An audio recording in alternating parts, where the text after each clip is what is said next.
അപ്പോൾ നമുക്ക് തിരിച്ചു വരുമ്പോൾ ശബരിമല സ്വർണ്ണക്കൊള്ളയിലേക്കാണ്. അവിടെ ഇനി എന്തൊക്കെ സംഭവ വികാസങ്ങൾ ഇന്നലെ 10ാമൻ അറസ്റ്റിലായി വിജയകുമാർ. അങ്ങനെ അറസ്റ്റ് നമ്പർ 2 അക്കത്തിലേക്ക് കടന്നിട്ടുണ്ട്.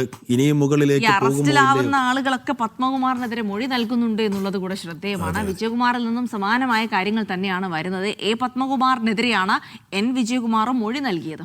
എല്ലാം പത്മകുമാർ പറഞ്ഞിട്ടാണെന്നാണ് വിജയകുമാറും പറഞ്ഞിരിക്കുന്നത്. SIT-യോട് വായിച്ചു പോലും നോക്കാതെയാണ് രേഖകളിൽ ഒപ്പിട്ടതെന്നും വിജയകുമാർ മൊഴി നൽകിയിട്ടുണ്ട്. അതേസമയം ശബരിമലയിൽ നിന്ന് പഞ്ചലോഹ വിഗ്രഹങ്ങൾ കടത്തിയെന്ന പരാതിയിൽ ഡി മണിയെ പ്രത്യേക അന്വേഷണ സംഘം ഇന്ന് ചോദ്യം ചെയ്യും. ഡി മണിയോട് ചോദ്യം ചെയ്യലിനായി തിരുവനന്തപുരത്തെ ക്രൈംബ്രാഞ്ച് ഓഫീസിൽ ഹാജരാകാനാണ് അന്വേഷണ സംഘം ആവശ്യപ്പെട്ടിരിക്കുന്നത്. മണിയുടെ സഹായികളായ ശ്രീകൃഷ്ണൻ, ബാലമുരുകൻ തുടങ്ങിയവരോടും ചോദ്യം ചെയ്യലിന് ഹാജരാകാൻ അന്വേഷണ സംഘം ആവശ്യപ്പെട്ടിട്ടുണ്ട്.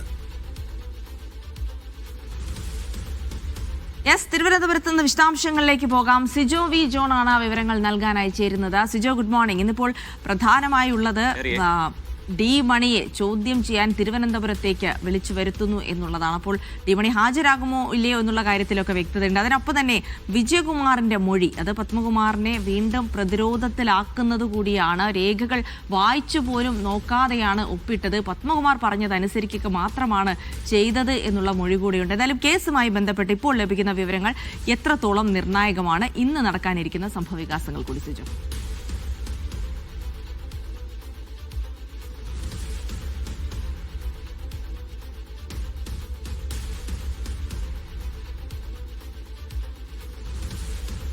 ഇന്നത്തെ ഏറ്റവും പ്രധാനപ്പെട്ട വാർത്ത എന്ന് പറയുന്നത് ഇപ്പോൾ പുറത്തു വരുന്ന വിജയകുമാറിന്റെ മൊഴി തന്നെയാണ്. അത് പത്മകുമാറിനെ കുരുക്കിലാക്കുന്നതാണ്.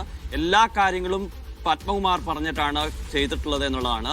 ഈ രേഖകളൊക്കെ തയ്യാറാക്കുകയും അതിനുള്ള നടപടികൾ സ്വീകരിക്കുകയൊക്കെ ചെയ്തിട്ടുള്ളത് പത്മകുമാറിന്റെ നിർദ്ദേശപ്രകാരമായിരുന്നു. തങ്ങൾ അത് കൃത്യമായി പരിശോധിക്കുക പോലും ചെയ്തില്ല എന്നുള്ളതാണ് അദ്ദേഹം മൊഴിയായി നൽകിയിരിക്കുന്നത്. അദ്ദേഹത്തെ പൂർണ്ണമായും വിശ്വസിച്ചു പോയി. അവിടെയാണ് തങ്ങൾക്ക് വീഴ്ച പറ്റിയത്. ഈ രേഖകൾ പോലും വായിച്ചു നോക്കാതെ ഇതിലെല്ലാം ഒപ്പിടുന്ന സാഹചര്യം ഉണ്ടായി. അതാണ് സംഭവിച്ചത് എന്നുള്ളൊരു മൊഴിയാണ് അദ്ദേഹം നൽകുകയും ചെയ്തിരിക്കുന്നത്. അതിലും കടുത്ത മാനസിക സംഘർഷത്തിലായിരുന്നു ഇദ്ദേഹം വിജയകുമാർ എന്നുള്ളത് ഇന്നലെ നമ്മൾ റിപ്പോർട്ട് ചെയ്തതാണ്. അതുകൊണ്ടാണ് അദ്ദേഹം ഈ മുൻകൂർ ജാമ്യാപേക്ഷ പിൻവലിക്കുകയും അതിനുശേഷം അന്വേഷണ സംഘത്തിന് മുന്നിലേക്ക് വരികയും ചെയ്തിരുന്നത്. കുടുംബാംഗങ്ങളോട് ഇക്കാര്യം പറഞ്ഞപ്പോൾ, തൻ്റെ മാനസികപരമായ ബുദ്ധിമുട്ടുകൾ പറഞ്ഞപ്പോൾ കുടുംബാംഗങ്ങളാണ് അദ്ദേഹത്തോട് പറയുന്നത്, അങ്ങനെയാണെങ്കിൽ നിങ്ങൾ അന്വേഷണ സംഘത്തിന് മുന്നിൽ ഹാജരാകൂ എന്നുള്ള കാര്യം ആവശ്യപ്പെട്ടത്. അത് പ്രകാരമാണ് എത്തിയത് എന്നുള്ളതാണ് അദ്ദേഹം ഇപ്പോൾ SIT-യോട് പറഞ്ഞിരിക്കുന്നത്. ഒരു ഘട്ടത്തിൽ ആത്മഹത്യ ചെയ്യണമെന്ന് പോലും അദ്ദേഹത്തിന് ചിന്തയുണ്ടായി, ഈ സമ്മർദ്ദം സഹിக்க വയ്യാതെ എന്നുള്ളതാണ് ഇപ്പോൾ പുറത്തു വരുന്ന വിവരങ്ങൾ. അത്രയധികം മാനസിക പ്രശ്നം ഇതിനെ തുടർന്ന് ഉണ്ടായിട്ടുണ്ട് എന്നുള്ളൊരു കാര്യമാണ് ഈ മൊഴിയിലൂടെ പുറത്തു വരുന്നത്. മറ്റൊരു പ്രധാനപ്പെട്ട കാര്യം എന്ന് പറയുന്നത്, ഈ ദേവസ്വം ബോർഡിനെതിരെ ഗുരുതരമായ കണ്ടെത്തലുകളാണ് ഇപ്പോൾ SIT-യുടെ ഭാഗത്ത് നിന്ന് ഉണ്ടായിട്ടുള്ളത് എന്നുള്ളതാണ്. പോറ്റിയെ അതിര് വിട്ട് സഹായിക്കാൻ വേണ്ടി ദേവസ്വം മാനുവലിൽ തിരുത്തൽ വരുത്തി എന്നുള്ളതാണ് ഇപ്പോൾ SIT-യുടെ കണ്ടെത്തൽ. ഈ മാനുവൽ തിരുത്തിയതിൽ പത്മകുമാറിനും വിജയകുമാറിനും ശങ്കർദാസിനും ഒരേപോലെ പങ്കുണ്ട് എന്നുള്ളൊരു കാര്യം വ്യക്തമാക്കുകയും ചെയ്യുന്നുണ്ട്. മിനിറ്റ്സ് തിരുത്തിയതും ഉത്തരവുകൾ എഴുതി ചേർത്തതും ആണ് പ്രധാനമായും SIT കോടതിയിൽ ഈ ചൂണ്ടിക്കാണിക്കുകയും ചെയ്തിരിക്കുന്നത്. അങ്ങനെ ദേവസ്വം ബോർഡിന് കൂടി കുറച്ചുകൂടി കുരുക്ക് വരുന്ന തരത്തിലുള്ള വിവരങ്ങളാണ് ഇപ്പോൾ SIT-യുടെ കണ്ടെത്തലുകളായി വരികയും ചെയ്തത്. അതാണ് ഇന്നലെ ഈ അറസ്റ്റുമായി ബന്ധപ്പെട്ട മറ്റ് കോടതി നടപടികളിലേക്കുള്ള രേഖകളിൽ നിന്നൊക്കെ നമുക്ക് രാവിലെ നൽകാൻ പറ്റുന്ന വിവരങ്ങൾ. അതോടൊപ്പം തന്നെ മറ്റൊരു പ്രധാനപ്പെട്ട കാര്യം, നേരത്തെ സൂചിപ്പിച്ചതുപോലെ തന്നെ ഡി മണിയുടെ ചോദ്യം ചെയ്യലാണ്. ചോദ്യം ചെയ്യലിന് വേണ്ടിയിട്ട് തിരുവനന്തപുരത്തെ ഇഞ്ചക്കലിലുള്ള ഓഫീസിൽ ഹാജരാകാൻ വേണ്ടിയിട്ടാണ് ഡി മണിയോടും അതോടൊപ്പം തന്നെ ഇയാളുടെ സുഹൃത്തുക്കളായ ശ്രീകൃഷ്ണൻ, ബാലമുരുകൻ എന്നിവരോടൊക്കെ ആവശ്യപ്പെട്ടിരിക്കുന്നത്. കഴിഞ്ഞ 2 ദിവസങ്ങളായി ദിണ്ടിഗലിലെത്തി SIT സംഘം ഇവരെ വിശദമായി ചോദ്യം ചെയ്തിരുന്നു. പക്ഷേ കൂടുതൽ വിവരങ്ങൾ വെളിപ്പെടുത്താൻ ഇവർ തയ്യാറായിരുന്നില്ല. ഈ വിഗ്രഹ കടത്തിനെ കുറിച്ച് തങ്ങൾക്ക് ഒരു അറിവുമില്ല എന്നുള്ളൊരു കാര്യമാണ് ഇവർ വ്യക്തമാക്കുകയും ചെയ്തിരുന്നത്. പക്ഷെ അത് പൂർണ്ണമായും വിശ്വാസത്തിലെടുക്കാൻ അന്വേഷണ സംഘം തയ്യാറായിട്ടില്ല. കാരണം ഇവർ പറയുന്ന പ്രവാസി വ്യവസായി പറയുന്ന ദിവസങ്ങളിൽ ഇയാൾ ഇവിടെ എത്തിയിട്ടുണ്ട്, ഡി മണി തിരുവനന്തപുരത്ത് എത്തിയിട്ടുണ്ട് എന്നുള്ളൊരു വിവരം അന്വേഷണ സംഘത്തിന് ലഭിച്ചിട്ടുണ്ട്.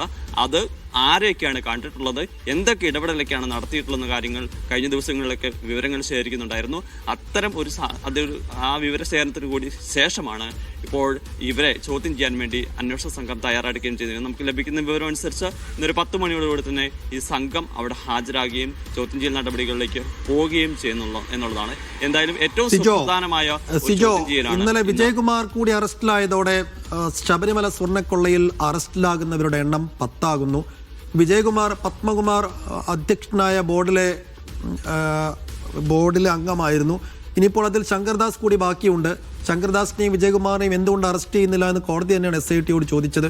അപ്പോൾ ശങ്കർദാസിന്റെ കാര്യത്തിൽ SITയുടെ നീക്കം എന്തായിരിക്കും? രണ്ടുപേരും നേരത്തെ മുൻകൂർ ജാമ്യാപേക്ഷയ്ക്ക് ശ്രമിച്ചിരുന്നു.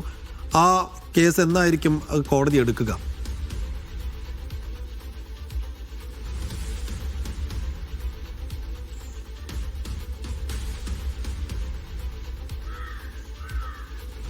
ഈ അടുത്ത ദിവസം തന്നെ എടുക്കുന്നു എന്നുള്ളതാണ് ഞാൻ മനസ്സിലാക്കുന്നത്. എന്തായാലും ഈ ജാമ്യാപേക്ഷയിൽ മുൻകൂർ ജാമ്യാപേക്ഷയിൽ തീരുമാനമുണ്ടായതിനു ശേഷം അദ്ദേഹത്തിന്റെ അറസ്റ്റ് നടപടികളിലേക്ക് പോകാൻ വേണ്ടിയിട്ടാണ് അന്വേഷണ സംഘം തയ്യാറെടുക്കുന്നത്.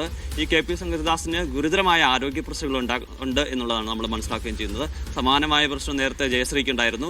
ജയശ്രീ വിചാരണ കോടതിയൊക്കെ വിജിലൻസ് കോടതിയെയൊക്കെ സമീപിച്ചിരുന്നെങ്കിലും ജാമ്യാപേക്ഷ തള്ളുകയായിരുന്നു. തുടർന്ന് ഹൈക്കോടതിയെ സമീപിക്കുന്നു, അവിടെ നിന്നും ജാമ്യാപേക്ഷ തള്ളുന്നു. തുടർന്ന് സുപ്രീം കോടതിയെ സമീപിച്ചതിനെ തുടർന്നാണ് ജയശ്രീയുടെ അറസ്റ്റ് തടയുന്ന ഒരു സാഹചര്യം ഉണ്ടായിരിക്കുന്നത്. ഇപ്പോഴും വിജിലൻസ് കോടതിയിൽ തന്നെയാണ് KP ശങ്കർദാസിനും പ്രതീക്ഷ അർപ്പിക്കുന്നത്. അവിടെ നിന്ന് അനുകൂലമായ ഒരു ഉത്തരവുണ്ടാകും എന്നൊന്ന് പ്രതീക്ഷിക്കുകയും ചെയ്യുന്നു. അങ്ങനെ അറസ്റ്റ് തടയുന്ന ഉൾപ്പെടെയുള്ള നടപടികളിലേക്ക് പോവുകയാണെങ്കിൽ അന്വേഷണവുമായി സഹകരിക്കാം. പ്രത്യേകിച്ച് അന്വേഷണ സംഘം ചോദ്യം ചെയ്യലിന് വിളിപ്പിക്കുക എന്ന് പറയുമ്പോൾ ഞാൻ പറയുന്നു ഈ ഒരു സിറ്റുവേഷനിൽ അവരുടെ ആരോഗ്യസ്ഥിതിയും കൂടെ കണക്കിലെടുത്ത് ഈ ഓഫീസിലോട്ടൊക്കെ വിളിച്ചു വരുത്തി അവരുടെ മൊഴിയെടുക്കുക എന്ന് പറയുന്നത് പ്രായോഗികമാണെന്നുള്ള കാര്യത്തിൽ സംശയമുണ്ട്. കാരണം 85 വയസ്സ് കഴിഞ്ഞ ഒരാളാണെന്നാണ് അറിയാൻ സാധിക്കുന്നത്. അതോടൊപ്പം തന്നെ ഗുരുതരമായ ആരോഗ്യ പ്രശ്നങ്ങൾ അദ്ദേഹത്തിനുണ്ട്. അദ്ദേഹം ഇപ്പോൾ ആശുപത്രിയിൽ അഡ്മിറ്റാണ് താനും. അപ്പോൾ എത്രത്തോളം അന്വേഷണ സംഘത്തിന് ഇതുമായി മുന്നോട്ട് പോകാൻ ഈ സമയത്ത് സാധിക്കുമെന്നുള്ള കാര്യത്തിൽ സംശയമുണ്ട്. എന്തായാലും ഈ മുൻകൂർ ജാമ്യാപേക്ഷയിൽ തീരുമാനമുണ്ടായതിനു ശേഷം തുടർ നടപടികളിലേക്ക് പോകാൻ വേണ്ടിയിട്ടാണ് അന്വേഷണ സംഘത്തിന്റെ തീരുമാനം.